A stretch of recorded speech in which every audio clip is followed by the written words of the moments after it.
الحمد لله وحده والصلاة والسلام على من لا نبي بعده. السلام عليكم ورحمة الله وبركاته. والدي والالبو إذن سلام يا meel kasta iyo waa kastaan joognaba allah ina ku salaamo yeelo allahna ina badbaadiyo allahna ina barakeeyo alxamdulillahi xamdan kathiiran dayiban mubaarakan fiih ilaahigii isu keen soo celiyaan ku mahadinaynaa rabbi jalla fi culaa jalla jalaaluh ilaahay subxaana watacaala wax kastaba sahal iyo siiro allah inoo ka dhigo silsiladeennii inoo soo socotay oo gabdhihii saxaabiyaadka ridwaanullahi tacaala ajmaciin dadkii ilaahay nebi maxamed calayhi salaatu wasalaam rag iyo dumarba u dooray dadkaasayto aynu jecelnahay run ahaantii ilaahay macooda hayno ka dhigo kuwii jecelna allahayna ku daro laana ilaahay subxaana watacaala jalla fi culaa jalla jalaaluh isagoo dadka ka hadlaya ilaahay wuxuu ku tilmaamay inay saabiqiin yihiin inay kuwii khayrka u hormaray inay yihiin inay maaragtay awaliintii ay yihiin kuwii maaragtay hormaray orintii ilaahay diintan iyo dacwada nabiga calayhi salaatu markuu ugu yeeray kuwii ajiibay oo qaatay oo muhaajiriin leh oo ansaar leh ilaahay rabbi subxaana watacaala inuu raalli ka noqday innagana ilaahay subxaana watacaala kuwa uu ilaahay ka hadlay oo kuwa raacay oo wanaaga ku raacay kuwaasayto allahayna ku daro ilaahay iyagana u raalli ka noqda allahayna ku daro jannooyinkaasayto iyo beerahaas iyo webiyaasha loo ballan qaaday kuwaasayto macoodana ilaahay nagana hayno ku daro ilaahay subxaana watacaala siduu uga hadlay kitaabkiisa marka dadkan aynu ka hadlayno aynu ama muhaajiriin ha noqdeen ama ansaar ha noqdeen gabdhihii saxaabiyaadka ridwaanullahi tacaala ajmaciin ninba waa ninkiisiye inagu gabdhahaasayto meeshay diinta iyo dacwada ka istaageen iyo siday ahaayeen tusaala inoo ku sugan ilaahay raalliha ka wada noqdo rabbi subxaana watacaala jalla fi culaa jalla jalaaluh caaw waxaynu ka qaniimaysanaynaa gabar saxaabiyada oo jaliila iyo sawjkeedii ilaahay raalliha ka noqdo labadoodaba dad maaragtay runtii markaan siiradooda bartay aan aad ula cajabay innaga maanta caalamku meeshuu marayo iyo dadkaasi maxay ka cararayeen dadkaasi maxay u cararayeen oo raadinayeen ayagoo dhalinyaro ah ayay wiilkan saxaabiga iyo gabadhan saxaabiyada islaameen ilaahay raalliha ka noqdo gabadhan saxaabiyada magaceeda waxaa la yiraahdaa raytha bintu alxaaritha ibnu jabalah ridwaanullahi tacaala ajmaciin sawjkeedana waxaa la dhihi jiray maaragtay alxaarith ibnu khaalid ilaahay raalliha ka wada noqdo rabbi subxaana watacaala gabar saxaabiyada oo jaliilay ahayd dhalinyaradii reer maka ayay ahaayeen nebigu calayhi salaatu wasalaam xilliguu maka joogay 13 sano uu maka joogay rasuulkeena calayhi salaatu wasalaam dacwaduna ay bilowga ahayd uu halkaa towxiidkii ku gudbinaya xaqii lala soo diray 40 qof oo u horeeyay oo rumeeyay ayay ka mid ahaayeen wax difaacaya diinta markay galeen ilaahay uu siiyey hanuunka ay qaateen ninkii qabiil weynka dhashay ninkiisa difaacayo magangelinayay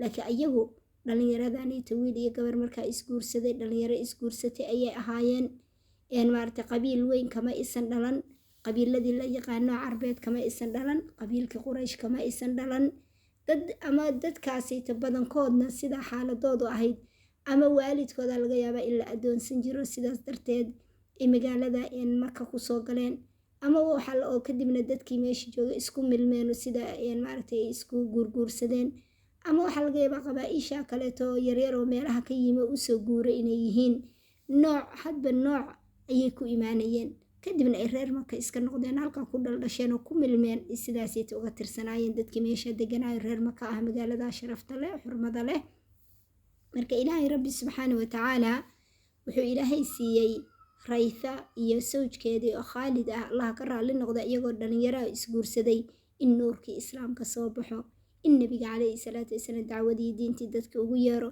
inay ajiibaan oo noqdaan dadkii ugu horeeyay oo rumeeyay rasuulkeena calayhi salaatu wasalaam oo ilaahay adeecay oo rasuulkiisii adeecay salawaatu rabbi wasalaamu calayh rabbi subxaana watacaala baa sharaftaa siiyey maaragtay iyagoo maaragtay dhalinyaro ah oo markaa isguursaday inay diintii galaan ilaahay subxaana watacaala wixii dhib ay maraayeen dadku ay la maraan ilaahay dartii lagu dhibaayay ay ku sabreen ee adkaysteen ilaa jacfar ibn abi daalib radiallahu tacaala canhu ardaah markuu hijroonayay oo maaragtay uu xagga iyo ardul xabash rasuulka calayhi salaatu wasalaam uu idmay saxaabadii u horeysay inay baxaan oo halkaa u hijroodaan oo maaragtay safiir uu halkaa ka noqdo jacfar ibn abi daalib radiallahu tacaala canhu ardaah iyo cuthmaan ibn cafaan radiallahu tacaala canhu ardaah ruqaya bintu rasuulillahi sala allahu calay wasalam oo cuthmaan qabay allaha ka wada raalli noqde dadkii halkaa wada maraayay oo safraayay inay raaceen iyaguna ilaahay dartii ay u hijroodeen oo magaaladii maka ay ku dhasheen oo ku koreen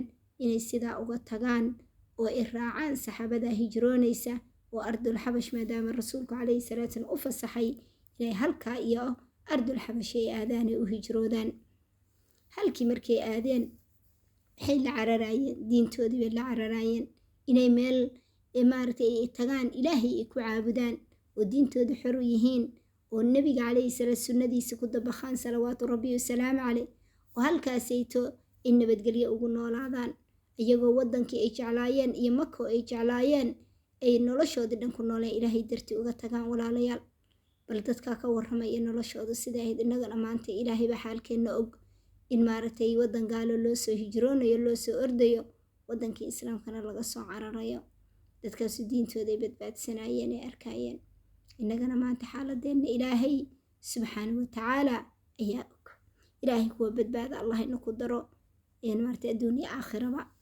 waxaa dhacday marka halkaa iyo ardul xabash markay tageen ay la noolaayeen maaragtay saxaabada ajillada ay la joogeen ayagoo markasta ka fekeraya goormo ayaa nebigu goormuu idmi doonaa oo idan goormuu siin doonaa rasuulka calayhi salaatu wasalaam, maxaa ugu soo xiga, halkay u hijroon doonaan, halkay aadi doonaan, halkee la fari doonaa, goormay nebiga la kulmi doonaan calayhi salaatu wasalaam, goormay la noolaan doonaan, nebiga ku ilqabowsan doonaan haddana maadaama ay kasoo tageen rasuulka calayhi salaatu wasalaam, xubbiga iyo jacaylka ay u hayeen rasuulka calayhi salaatu wasalaam iyo inay garabkiisa ahaadaan. waxaa dhacday marka ilaa nebigu calayhi salaatu wasalaam uu soo hijroonayay oo magaalada madiine uu imaanayay rasuulka calayhi salaatu wasalaam halkoodii ayay joogeen ardul xabash bay ku noolaayeen. halkaasi waxay ku dhaleen 4 caruura ilaahay ku irsaaqay. 4 caruura ayaa ilaahay siiyey, muuse iyo saynab iyo caaisha iyo faatima. 4 caruura iyo faadumo 4 caruuray dhaleen oo ilaahay ku irsaaqay. ilaahay raalli dhammaantoodba allah ka wada noqdo rabbi subxaanahu watacaala jalla fi culaa jalla jalaaluh. halkoodii bay caruurtoodii iska haysteen, meeshoodii joogeen ayagoo u hilowsan inay rasuulkii mar kale ku qabowsadaan oo arkaan salawaatullaahi wasalaamu calayh. ilaahay wuxuu qadaray rabbi subxaanahu watacaala jalla fi culaa jalla jalaaluh. rabbi wuxuu qadaray in ilaahay subxaanahu watacaala nebigii markuu madiine tegey calayhi salaatu wasalaam dowladdii islaamka halkaa ka aasaasantay la iskugu tegay xaruntii ay noqotay. ilaahay subxaanahu watacaala uu nebigiisa calayhi salaatu wasalaam rasuulkeenna calayhi salaatu wasalaam ilaahay uu siiyey magaalada madiine ah iyo reerkii ansaar ahaa ilaahay raallaha ka noqday uu ku xoojiyey rabbi subxaanahu watacaala. halka ay hoygii diinta noqdeen, halka ay noqotay meeshii calankii islaamka uu ka babanayo oo maanta loo soo wada hijroonayo la imaanayo. waxay go-aan ku gaareen rasuulka calayhi salaatu wasalaam markuu u idmay halkaasna ay ogaadeen inuu joogo ninkii soo noqonayeen markaa uu soo noqon karay saxaabadii ayagoo jacayl badan nebiga u haya calayhi salaatu wasalaam ayay halkaa kasoo dhaqaajiyeen. saxaabadii soo noqonaysay ayay ka mid ahaayeenoo soo noqotay ayagoo jidka soo haya oo halkaa ay safarka la gelaya waa safar dheer, waa safar hawl badan, waa safar mashaqadiisu badan tahay. qof intuu ardul xabash kasoo tago haddana uu halkaasita iyo madiine u socdo inta waqti u dhexaysay iyo inta waddo u dhexaysay inta meel la marayo waliba badna lagu soo safrayo. safarka qaarkii ay bad ku soo safrayaan. ilaahay subxaanahu watacaala wuxuu qadaray intay soo socdeen oo jidka kusoo jireen oo magaaladii madiino ilaa magaaladii madiine ay usoo socdeen oo usoo dhow yihiin ayaa iyagoo maaragtay bal dareenkooda walaalayaalo, bal waalidii walaalo, bal dareenka dadka ka waran, bal booskooda aan isdhigno. yacni subxaan allah, sanawaad ayagoo dhalinyaro ay maka ka hijroodeen oo ay ardul xabash tageen ay halkaasi caruurtoodii ilaahay ku irsaaqoo siiye allah oo maaragtay rabbi subxaanahu watacaala. yacni maanta iyagoo waalida oo caruur wata ee safarkii haddana hijradii labaad ay soo hijroodeen ardul xabash haddana kasoo hijroodeen ayagoo haddana madiine u hijroonaya ridwaanullaahi tacaala ajmaciin. raytha iyo sawjkeeda khaalid iyo 4toodii caruur ahaa. waxaa dhacday jidka intay kusoo jireen wax sahlan arrintu ma aha, jidka lagu safrayo. jidkii intay kusoo jireen meel ayay marka degeen meel ayay degeen oo ku nasteen. Meeshii markay degeen, meeshii bismillah allahumma salli calaa maxamed, biyo ayay meeshii cabbeen. meeshii ayay biyo ka cabbeen, ilaa waa dad safara, tacabkii iyo safarkii ayay ku jiraan. meeshii ay degeen ayay biyaha ka cabbeen, ay ku nasteen. meeshiiba markaa habeenkii ugu soo galay, meeshiiba marka seexdeen. afartii caruur ahaa iyo hooyadood iyo aabbahood, ilaahay raalli ha ka noqdo rabbi subxaana wa tacaala, ayagoo runtii maaragtay farxad qalbigooda ay ka buuxdo, iyagoo maalin cusub inay u dhalato oo safarkooda ay halkaa ka sii wataan ilaahay ka rajaynaya, rabbi subxaana wa tacaala ka rajaynaya inay maaragtay u soo carfayso caraftii nabigeenna calayhi salaatu wasalaam, magaaladii madiino ay u soo carfayso, inay tagaan halkaa oo kula kulmaan oo kula noolaadaan. yacni walaalayaalow, bal waxaa ka fikadhaan yacni see ahaa dareenkoodu. subxaan allah, aniga taasaa runtii aad markaan siiradooda runtii aan maaragtay allahu akbar aan waqtiga la qaatay oo aan dhegaysanayay oo aan baranayay, runtii aad bay ii taabatay. subxaan allah, qof kastoo mu'mina muslimana way taabanaysaa run ahaantii.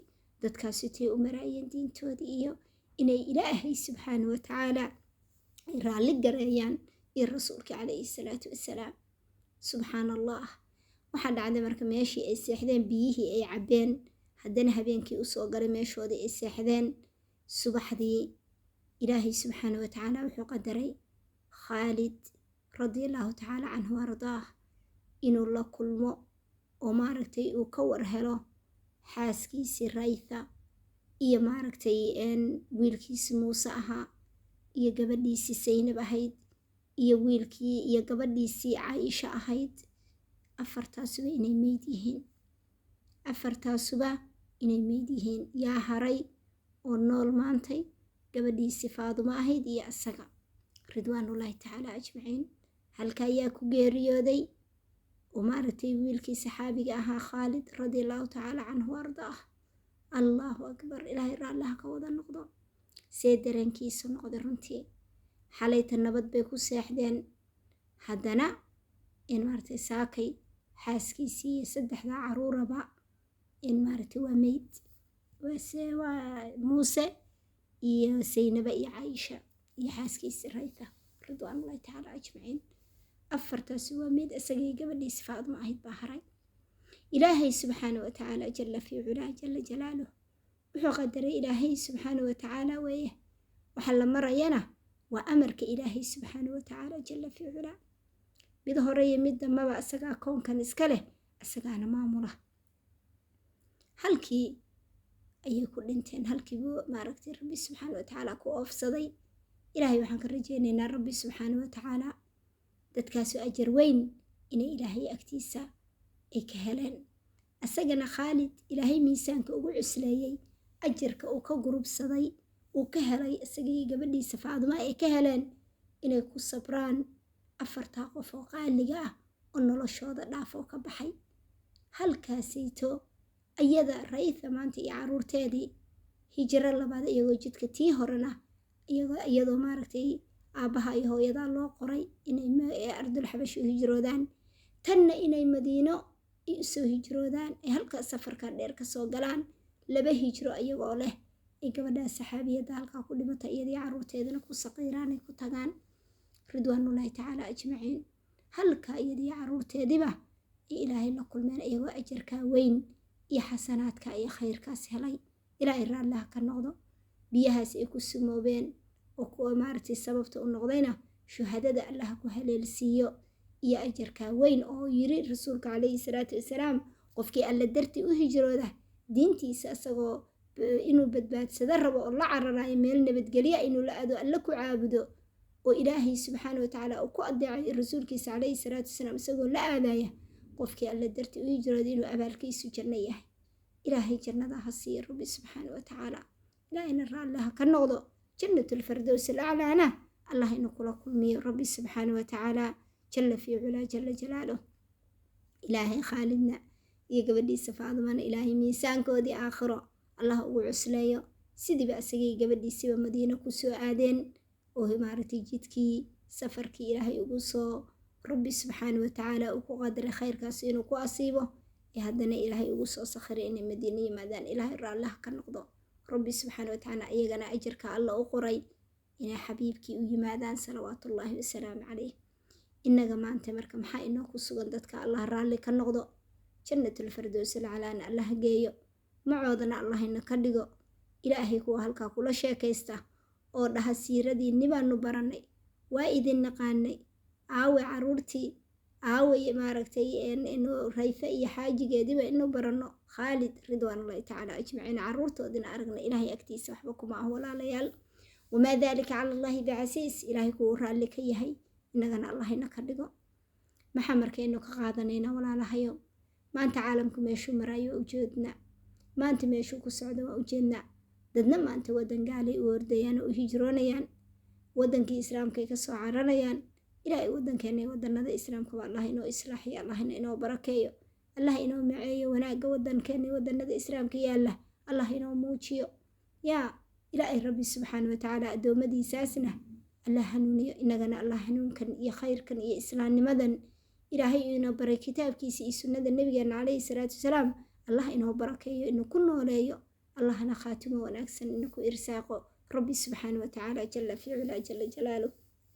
laakiin inagu dadkaas waxay arkayeen u muuqatay aakhiro, gacantooda midig bay aakhiro ku qabsadeen, reere adduunye ma aysan ahayn. muxuu ilaahay yiri, muxuu rasuulkii yiri calayhi salaatu wasalaam ayaa u muuqatay. jannadii ayaa u ifaysay, cadaabtii alle ayay ka cararaayeen, jannadii alley u cararaayeen. rasuulka calayhi salaatu bay garab iyo dacwadii iyo diintii bay u ahaayeen salawaatullaahi wasalaamu caleyh. innagana maanta hadduu nabigeenni tegay calayhi salaatu wasalaam, ilaahay baa xayi baaqi ah, kitaabkii ilaahay baa yaalla, sunnadii nebiga calayhi salaatu wasalaam lala soo diraa taalla. inaynu ku noolaano oo dadka ugu dhow noqono oo jeclaano oo maaragtay dhaqan wanaagsan layna ka arko oo wax wanaagsan. inaynu ilmaheenna iyo nafteenna iyo aswaajteenna inaynu meel aynu diinteenna ilaahay ku caabudno oo fidnadu ay ku yarta ilaahayna ku irsaaqo. ilaahay subxaana watacaala anahayna sugo thabaat fii diin illaah, inaynu ku sugnaano allahayna ku irsaaqo. laakiin naftaydii iyo tiinaba cabsida ilaahay baa u dardaarmaya. allaahu akbar. bal dadkaasaynu ka fikirno walaalayaal. hijro iyo hijro kaleeto noloshoodu sidaasay ahayd. meeshii ay jeclaayeen ay ku noolaayeen maxay uga carareen? waxay uga carareen inay diintooda la cararaanay badbaadsadaan. innagana maanta adduunyo baa la raadinayaa. adduunyo iyo aakhiro meel ma wada galaan. adduunyo iyo aakhiro walaalayaal meel ma wada galaan. inagu maanta reer adduunyo ayaa la noqday. adduunyo aan ka jeesanno, aakhiro aan u jeesanno. rasuulkeenna calayhi salaatu wasalaam yaa reere adduunyo ma uusan ahayn. aniyo adduunyo maxaa iska keengaluu yara? adduunyada kuma ihi ilaa midgeed harsaday mooyaane, kadibna ka caraabaya. yaa nabigeenna calayhi salaatu wasalaam mararka qaarkood gurigiisa hooyo Caaisha markay inooga sheekaynayso radiallahu tacaala canhu ardaa, bil dhalatay, bil kale soo dhalanayso, bil saddexaad soo socotaba biyo labada madmadow ay u ahaayeen quud ay cunaan, biyo iyo timir. curwa markuu u sheegaysay hooyo Caaisha radiallahu tacaala canha ardaa ridwaanullaahi tacaala ajmaciin dhammaantoodba, wuxuu yidhi hooyay maxaad ku noolaydeen? labada madmadow bay tiri biyo iyo timir. weliba timirtaasoo haddii aan laga dhargayn ba ahayd 1 iyo 2 iyo afka laga shanaayo. nolosha sidaas ay laakiin waxay helaana guriga aakhiray ku qurxin jireen. inagu guri adduun baynu qurxinaynaaye ilaa inaka dhigo kuwa guriga aakhira qurxiya. adduunyayeennu isku ilaawin, kitaabka ilaahay aan baranno, yaynu marti ku noqonin, aynu ku noolaano kitaabu rabbulcaalamiin, sunnada nabigeenna inu baranno calayhi salaatu wasalaam aan ku noolaano. marka adduunye qaymo male walaalayaal, waynu ka tegaynaa. tan harka labadiisa gelin waaye. dadkaas waxay u muuqday allah inoo muujiyo, shar iyo shaydaanna allah ina ka xijaabo. adduunyadaanna aayo ma leh, kuwa ilaahay ku xiran oo dikrigiisa ku xiran oo cilmigii diinta sharciga barta oo ku noolaada inaga iyo duriyadeenna iyo muslimiinta iyo mu'miniinta iyo duriyadoodaba allah ina ka dhigo kuwa ummadda anfaca. laana ilaahay dadku u jecel yahay waa dadka maaragtay ummadda anfaca. ilaahay kuwa ummadda anfaca allah ina ka dhigo, naftooda anfaco, diintooda maaragtay garab u noqda rabbi subxaana watacaala. marka qof kastow bal aniya adinkuba aan ka fakarno reerka, ilaahay raallah ka noqdo runtii allahna jeclaado waa jecelnahay allah jeclaado macoodana allahina ka dhigo rabbi subxaana watacaala kuwa maaragtay dikriga ilaahay ku noolaada oo ilaahay maaragtay guryaha kaga shaqaysta oo maaragtay kitaabu rabbulcaalamiin habeen iyo maalinta wareegaysa iyo ina dhaafin inaynu kitaabka ilaahay indhaha ku fiiqano inaynu kala furno inaynu marna qiraa'adiisa akhrisano mar asagii baranno mar maaragtay tafsiirkiisi baranno la'anna qofku wuxuu yaqaano oo macnihiisa barto ta'thiir bay ku yeelanaysaa markuu salaada tukanaya marka kitaabka ilaahay akhrisanayno macnaha inta aynu naqaano aynu baranno waxbarasho waa loo weynaaday lagama weynaado yaa maanta go'aan qaado haddaadan maanta qofku uusan akhrin karin maanta alif bilow niyadaadan haatay inaad albaqra ku gaadho alla wuu ku gaarsiin haddii intaa ka hor qofku uu dhintana inama alacmaalu binniyaat waxaad niyeysata ayaad leedahay aniga taasaa iga dardaarana kitaabu rabbulcaalamiin sunnada nabiga calayhi salaatu wasalaam midigta ku qabsana aakhiradeenna aan ku noolaana allahina ku noolay allahinoo sakhiro rasuulku calayhi salaatu wasalaam khayru khalqullah dembigiisa kii hore iyo kii dambe isagoo la dhaafay muxuu yiri waxaan u jeclahay inaan dhaho waxa adduunka saaran oo dhan waxaan ka jecla qoraxda usoo baxday inaan dhaho subxaana allah walxamdulilah walaa ilaaha illa allah wallahu akbar axabba kalaami ila allah buu yiri rasuulka calayhi salaatu wasalaam kitaabu rabbulcaalamiin baa ugu fadli badan waxaynu akhrisana dikriga waxa ku soo xiga kitaabka ilaahay kadib waa 4 kelmadood aan ku noolaan subxaana allah walxamdulilah walaa ilaaha illa allah wallahu akbar aan ku camirno nolosheena subxaana allah walxamdulilah walaa ilaaha illa allah wallahu akbar walaa xawla walaa quwata illaa billah kensi min kunuusi ljanna